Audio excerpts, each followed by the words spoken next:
Buenas tardes. Hoy, martes 11 de noviembre del año 2025, doy inicio a la charla 155 de Radiografía del Imperialismo Británico.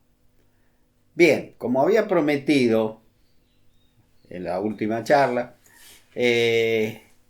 mientras el gobierno del doctor Nicolás Avellaneda se veía enfrentado diplomáticamente por lo que va a ser la cuestión de las llamadas misiones orientales, en nuestra actual provincia de Misiones, por no ponernos de acuerdo dónde terminaba la misma. Ustedes ven acá, en este mapa, en la parte amarilla, lo que es nuestra provincia de Misiones. Pero todo esto, Argentina lo reclamaba por el Tratado de San Ildefonso en 1777. Se los adelanto, vamos a perder en la porfía. Y vamos a perder por algo muy triste, por no haber guardado los mapas y los documentos en nuestra Cancillería que nos daban la razón. Pero eso es otro tema que más adelante lo vamos a explicar. Hoy nada más que se lo mostré. ¿Por qué Argentina tenía razón? Porque lo digo yo, no. Argentina tenía razón porque cuando se firma el famoso Tratado de San Ildefonso, en 1777, se hizo una delimitación en el terreno. Se fueron poniendo mojones para dividir lo que era territorio español de lo que era territorio portugués, ¿no es cierto? Y eso va a dar nacimiento a una leyenda, a un rumor para mí muy triste, sobre la filiación del padre de la patria, del general José de San Martín, asegurando mucha gente, muchos escritores, que el general San Martín era fruto de una relación entre un oficial español, Diego de Alvear y Ponce de León, y una india guaraní, Rosa Guaurú. Eso no es cierto. Y quizás, respondiendo también a muchos de ustedes que me han escrito, lo cual me hace muy feliz porque veo que estas charlas llegan y les interesa. Cuando yo estuve en Dolores presentando este libro, ¿no?, de La olvidada revolución de 1839, de los Libres del Sur, muchos me dijeron qué tenía que ver esta presentación con que usted, es decir, con que yo lucí 2 medallas sanmartinianas, la de académico y las palmas sanmartinianas.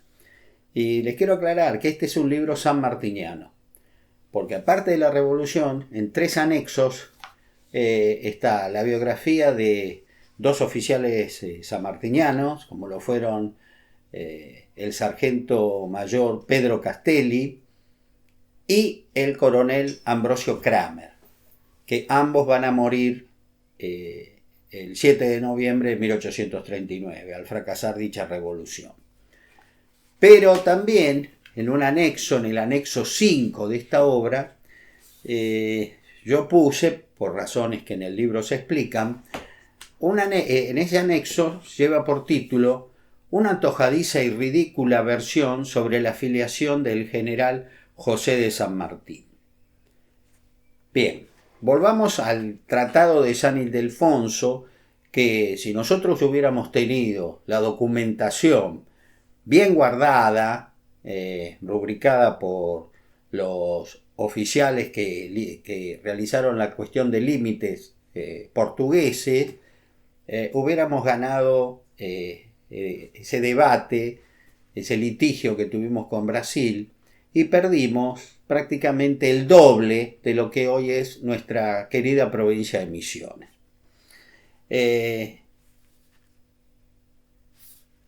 ¿Cómo se da esto?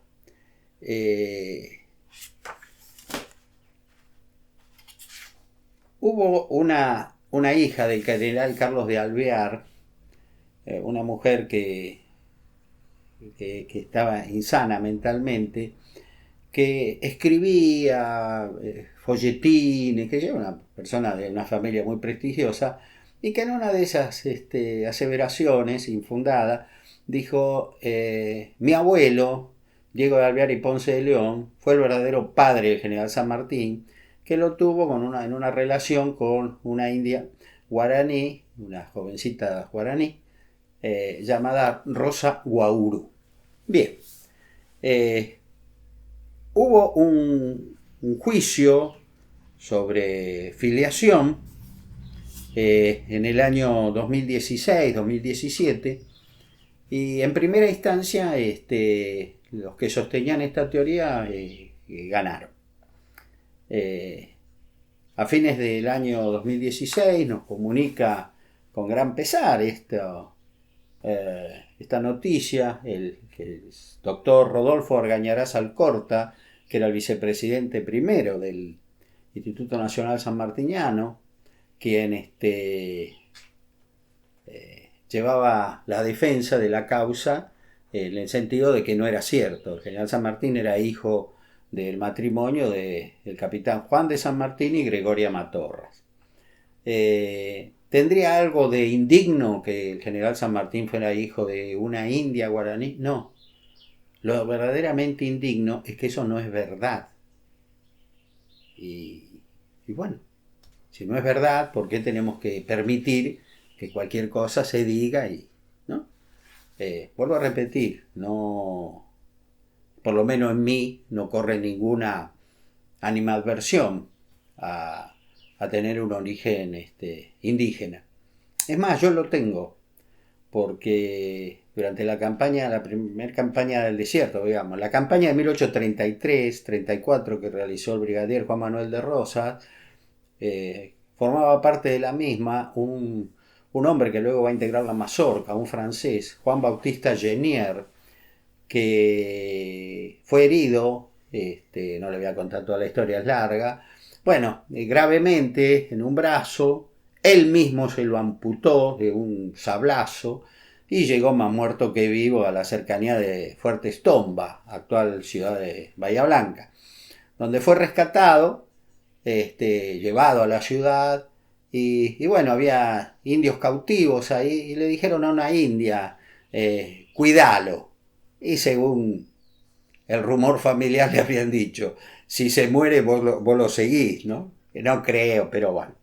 La cuestión que tanto empeño puso esa mujer en cuidar a mi antepasado, ella también lo fue, que bueno, que se enamoraron y tuvieron dos hijas, y una de esas hijas, no sé si la más chica o la más grande, fue la madre de mi abuela Catalina Ferrer, que se va a casar a principios del siglo XX con un español llamado Miguel Olarte Aguado, del cual de esa unión van a ser una tía, María Teresa, y mi papá, Miguel Olarte. Así que, les repito, yo no tengo ninguna animadversión hacia los indígenas, pues yo también tengo sangre indígena, de lo cual me siento tan orgulloso como de tener sangre española, sangre italiana, argentina,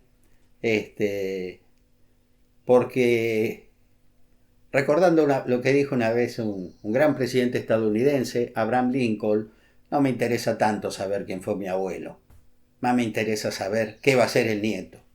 Yo creo que cada uno de nosotros tenemos que hacernos nuestra propia historia, sin olvidar o desdeñar nuestra progenie. Bueno, cuando yo, como los demás académicos, recibimos esa noticia, la verdad que yo me sentí muy mal, porque no era cierto. Pero mis amigos, yo no sé si lo he comentado, algunos de ustedes lo saben, porque somos más íntimos, a muchos de ustedes no los conozco personalmente, no tengo el gusto de conocerlos personalmente, espero que algún día así pueda hacerlo. me he hecho amigo a través de este medio, de estas charlas. Yo soy un ornitólogo aficionado. Sí, un poquito del tema. Me gusta. Eso me lo inculcó mi papá.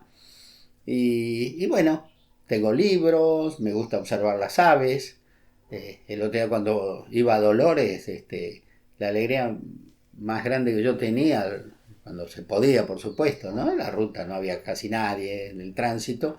Mirar, una cigüeña, cisne de cuello negro, cisne, biguás, qué sé yo, bueno, distintos pájaros y aves.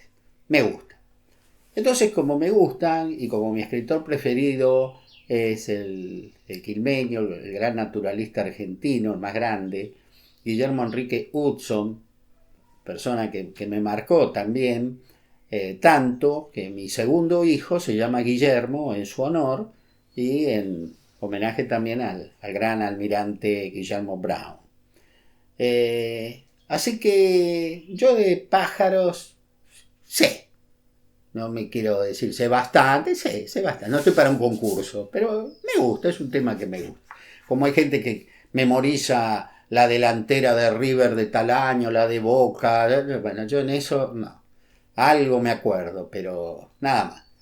Pero de pájaros sé bastante, digamos, modestia aparte. La cuestión que yo sabía que hubo un gran naturalista, por casualidad, español, llamado Félix de Azara, al cual Guillermo Enrique Hudson nombra en muchísimas de sus obras, porque este hombre verdaderamente fue muy, muy bueno. ¿Y cómo llega Félix de Azara a la región mesopotámica, ¿no es cierto?, a nuestro país? Porque él fue designado comisario principal de la demarcación de límites hispano-lusitana, o sea, española-portuguesa, en la zona del Río de la Plata, para dar cumplimiento a lo firmado entre ambas potencias europeas por el Tratado de San Ildefonso. Delimitar la frontera con mojones, por primera vez. Para terminar, no, este pedacito es mío, este es mío, no, se pone un mojón, de acá para acá es español, de acá para allá es portugués, y se acabó. Él va a llegar en 1783 a la zona de Paraguay, Misiones, Corrientes. Él va como jefe que era, andaba dando vueltas viendo lo que estaban haciendo otros, no era que él estaba cavando y poniendo un tronquito que decía este territorio, latitud, longitud, ¿no? Es español, esto es portugués. No, él era el jefe, como otro, había otro jefe portugués, por supuesto. Al llegar al litoral mesopotámico, Azara comenzó a realizar viajes de exploración que sin quererlo él van a despertar su vocación naturalista, porque vio una fauna, aves, mamíferos, reptiles, tan impresionante, y como era un muy buen dibujante, bueno, las empezó en sus ratos libres, digamos, ¿no? Mientras cumplía su verdadero mandato, que era fijar la frontera. Este hombre, Félix de Azara, sin quererlo, se va a transformar en un gran naturalista, describiendo, vuelvo a repetir, toda la fauna que él vio y también gran parte de la flora. Bueno, yo en esta obra, repito, en el anexo 5, yo cuento lo que a este hombre le pasó.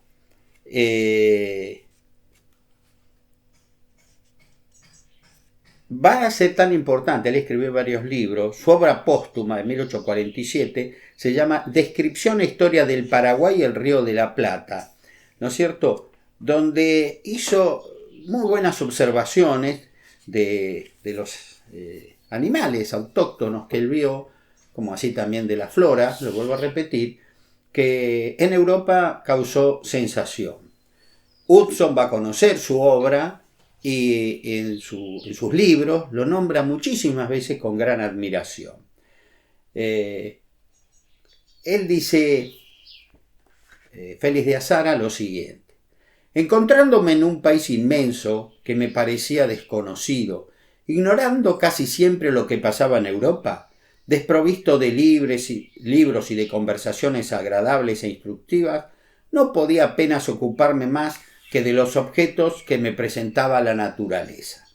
Me encontré, pues, casi forzado a observarla y veía a cada paso seres que fijaban mi atención, que me parecían nuevos. Creí conveniente y hasta necesario tomar notas de mis observaciones. ¿Cierto? Bueno, fue elogiado por Bartolomé Mitre, por Juan María Gutiérrez. Son cosas muy, muy lindas. Yo acá no las voy a leer por una cuestión de espacio y para no olvidarme la temática de estas charlas. Pero lo que yo hice en esta investigación paralela que ahora les voy a explicar fue recorrer en la Biblioteca Nacional un martes de febrero del año 2017, y sé que fue un martes porque es el día que se cierra la pileta del Club Pejerrey, donde yo concurro habitualmente en mis vacaciones, y entonces me fui tempranito a la Biblioteca Nacional, imagínense, febrero, creo que estaba yo solo, los empleados y yo solo, así que me atendieron fantástico, ¿no? Bueno, y pedí la obra de Félix de Azara, porque así como todo cuerpo ocupa un lugar en el espacio, una persona no puede estar en dos lugares en tiempos diferentes. Y en este pequeño resumen que hice, transcribí parte de esa fantástica obra de Félix de Azara. Dice: viajes inéditos desde Santa Fe a la Asunción, al interior del Paraguay y a los pueblos de Misiones. Él nombra 7 viajes a Villarrica, a la cordillera del Paraguay, a los pueblos de Misiones, de San Estanislao y San Joaquín, a Quinim, a Cuoropotí, y el último, que es el que a nosotros nos interesa para este tema, es el 7º, a la laguna Iberá. Y dice así: el mismo comienza el viernes 16 de noviembre de 1787. Félix de Azara, marchando por el camino de la Candelaria, se encontró con Diego de Alvear y Ponce de León, con quien siguió el viaje, obsequiándose ambos geógrafos recíprocamente con sus respectivos trabajos, por cuyo motivo, dice Azara en su página 314, lo siguiente: no quedó corto en honrarme mi compañero y amigo don Diego de Alvear, capitán de fragata de la Real Armada y principal comandante de la División Española de Límites. El mismo me dio un extracto de su derrota de estima desde el pueblo de San Borja al de la Candelaria, por lo cual he colocado en mi carta los pueblos de San Borja y Santo Tomé, y en recompensa le di una carta que comprende el Paraná desde aquí a Corriente, todo el distrito y jurisdicción de esta ciudad y casi todos los pueblos de Misiones hechos por mí, y añadí una lista de las latitudes y longitudes de todos los pueblos con las noticias de sus orígenes y traslaciones. Alvear, en su relación de Misiones, da testimonio de este canje de trabajos rectificado en parte por las noticias históricas de Azara. Perfecto. O sea que tenemos que en 1787 Félix de Azara se encuentra con este capitán de fragata de la Real Marina Española, de la Real Armada, Diego de Alvear y Ponce de León. En su obra Relación geográfica e histórica de la provincia de Misiones, este joven oficial de la Marina Española, Marina de Guerra, comenta que el original lo va a perder en 1804, ¿no es cierto?, con la voladura de la fragata Mercedes por un ataque artero español, que yo esto ya lo he explicado, el 5 de octubre de 1804. Esto lo expliqué en el primer tomo, allá lejos y hace tiempo, como diría mi admirado Guillermo Enrique Hudson. Él lo va a reescribir y demuestra que él sí, en 1787 se encuentra, recién llegado de España, con Félix de Azara, intercambian papeles, documentos, para hacer su obra, ¿no es cierto? En este caso la de Alvear, que la va a tener que volver a reescribir con los apuntes que le quedaron, porque el original se fue a pique con la nave Mercedes, como así fue, murió su mamá y varias de sus hermanas.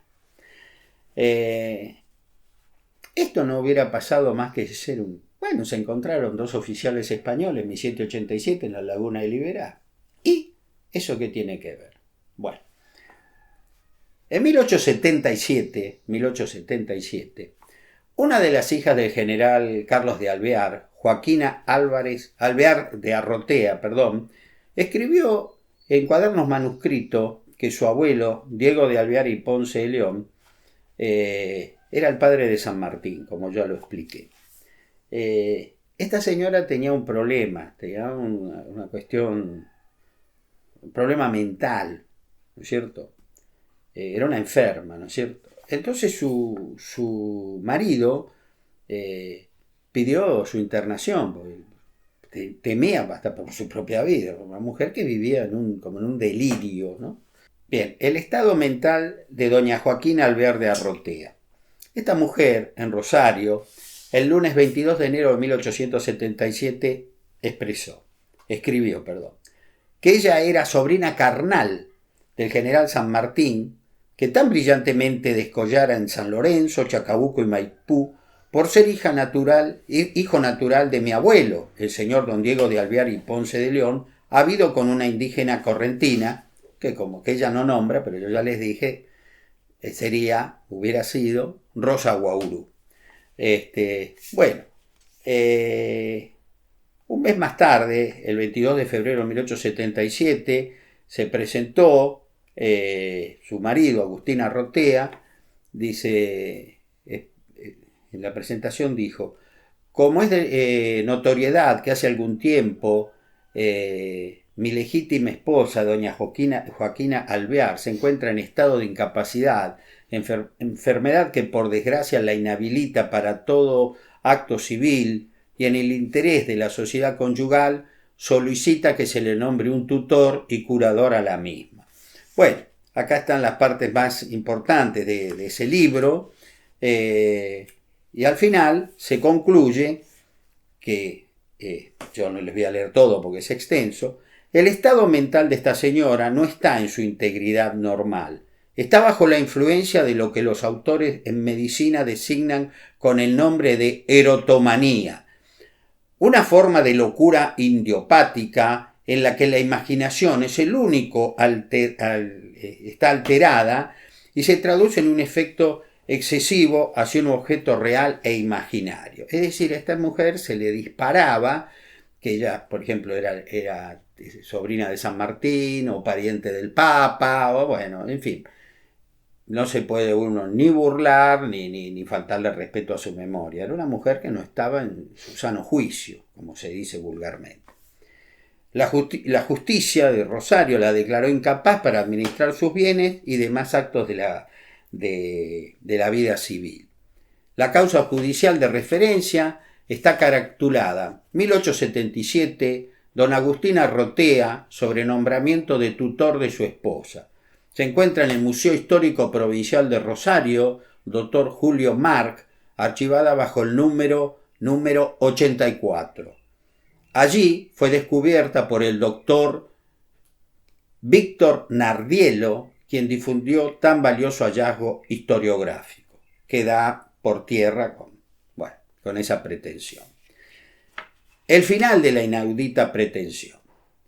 En la sede del Instituto Nacional Sanmartiniano, en la reunión de la Academia Sanmartiniana del miércoles 12 de julio de 2017, su vicepresidente, doctor Rodolfo Argañarás Alcorta, leyó el fallo del día anterior de la Cámara Civil, Sala 1 de la Capital Federal, integrada por las doctoras Patricia Estela Castro, Paola Mariana Guisado y Carmen Nélida Ubiedo, en los autos, de referencia que se buscaban, no corresponde nombrarlos, ¿no es cierto?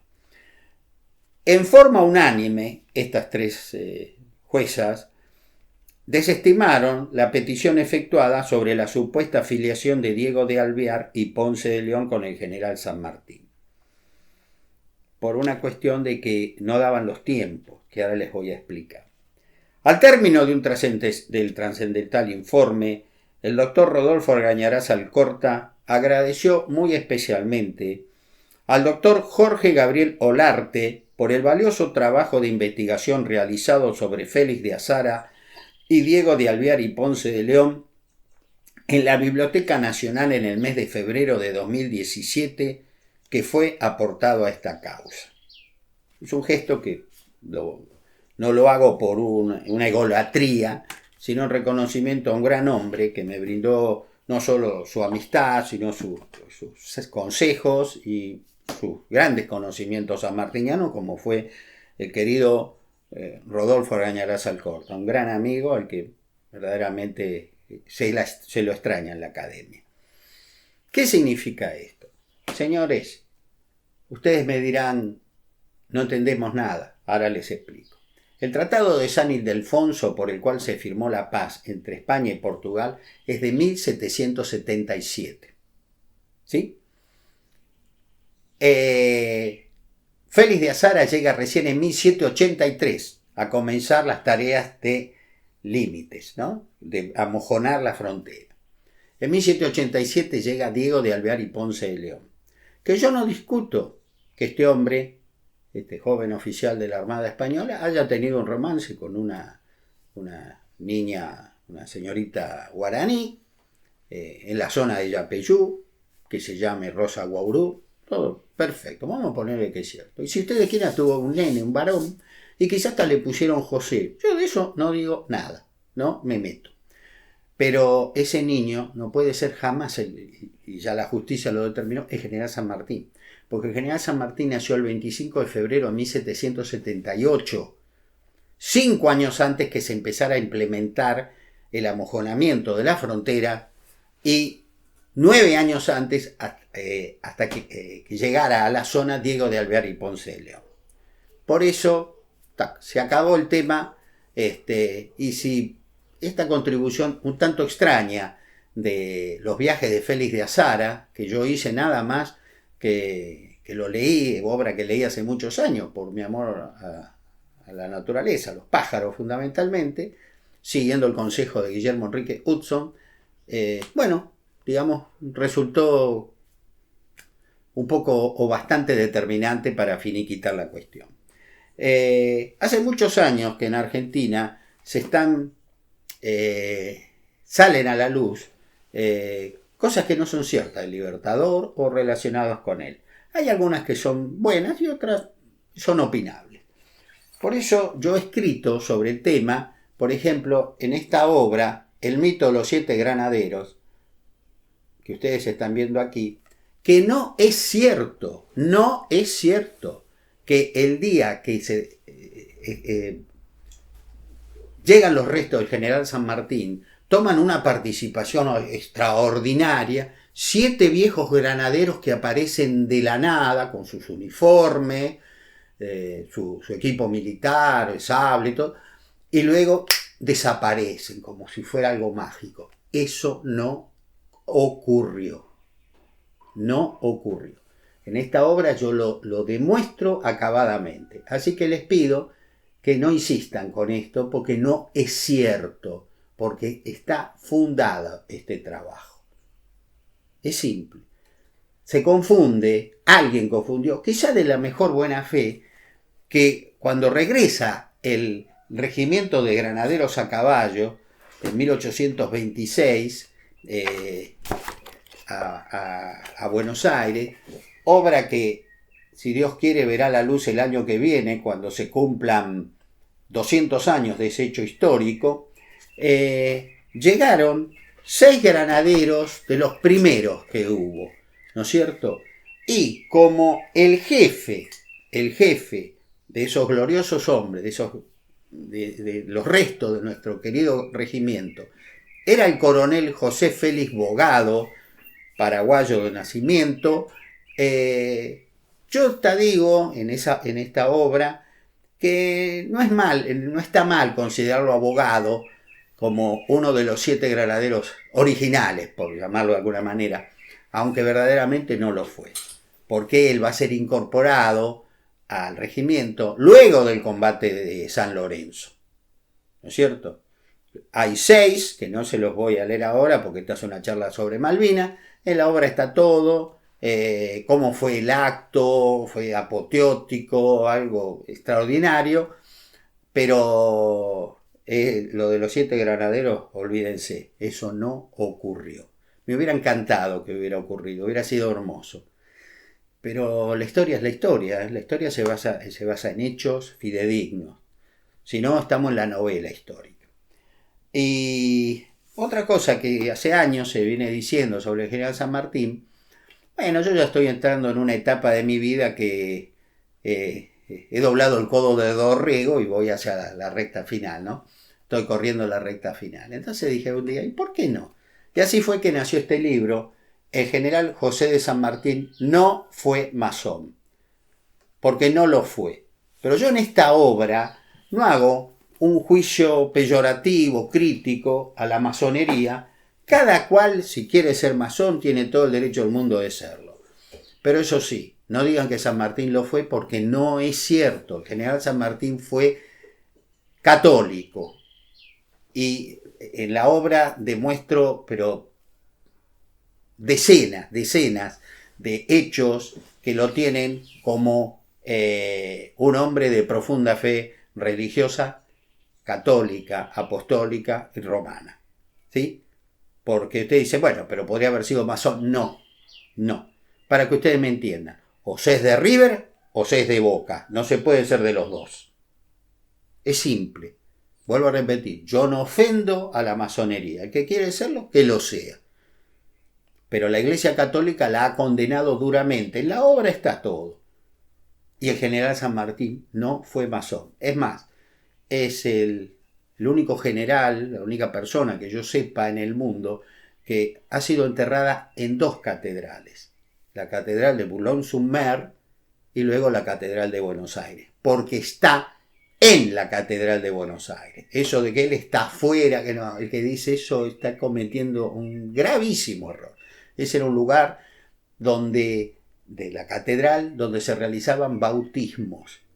Era un lugar consagrado.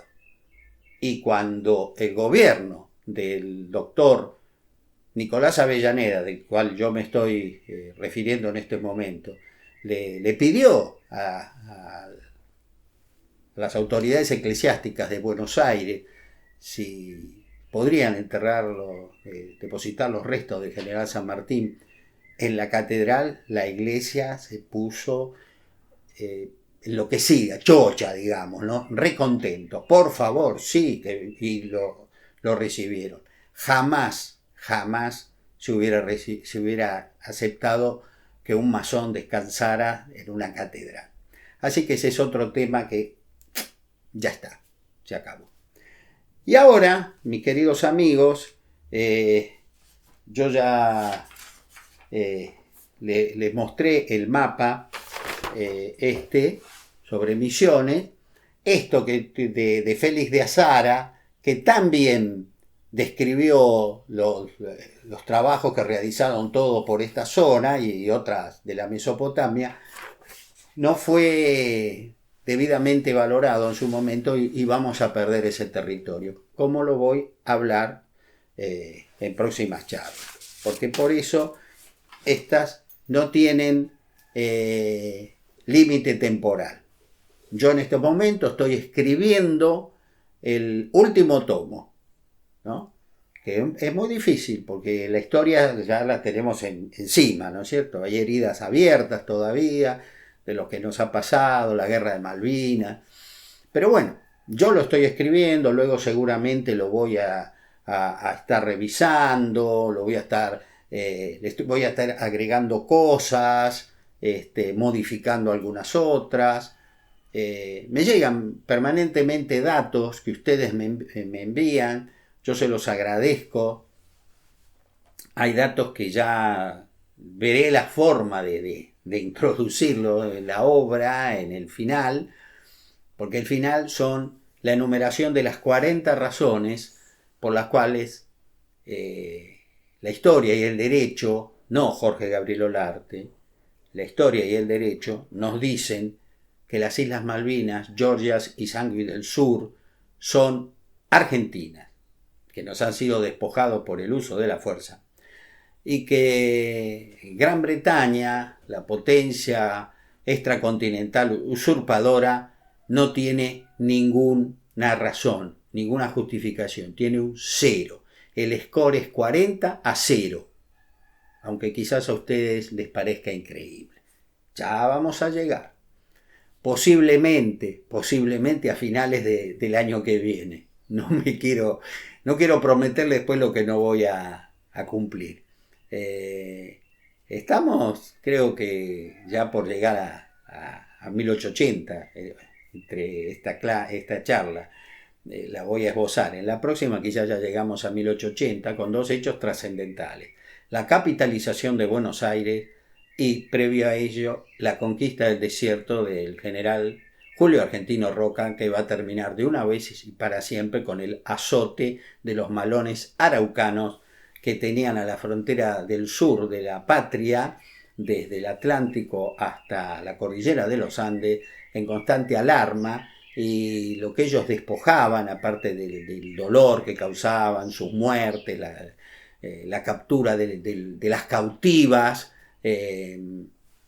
para ir a vender el fruto de su pillaje a la ciudad de Concepción, Chile, es algo fantástico. Usted no tiene ni idea cómo Argentina salió prácticamente de la edad de piedra a posicionarse en muy pocos años, en menos de 20 años, quizás como el primer país del mundo.